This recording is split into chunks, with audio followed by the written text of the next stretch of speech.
Yes, your symptoms of being autistic or ADHD are getting harder to manage as you get older. It's not just in your head. I'm Sol Smith. I'm the author of the Autistic's Guide to Self-Discovery.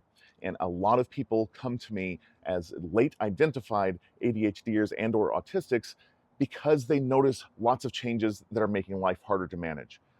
Around the age 40, you're going to have a decrease in working memory. And we've been maxing out our working memories in order to mask all the time, in order to keep all the plates in the air, in order to stay on top of all of our work.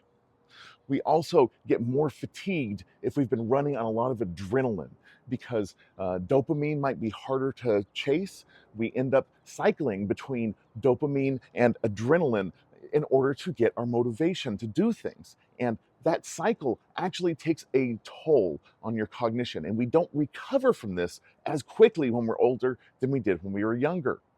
We weren't meant to be so anxious and to run on so much cortisol all of our lives. This leads to chronic illnesses that get worse as we age. Our threshold for overstimulation gets worse as you get older. You have a much lower threshold, so you get overwhelmed more quickly, and then you don't recover as quickly either. Frustration and rejection get harder because we have built up so much resistance to feeling frustrated and so much fear of being rejected that each and every incident of this gets harder to deal with as you get older. And you will start to detect rejections in places where you haven't even been rejected. Burnouts get harder to recover from.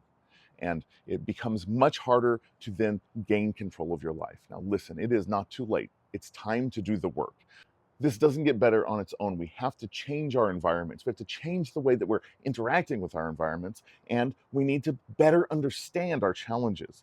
This is why we educate ourselves. We can do it on this app. We can do it through support groups. We can do it through one-on-one coaching. But don't give up on yourself because it's not going to be easier tomorrow.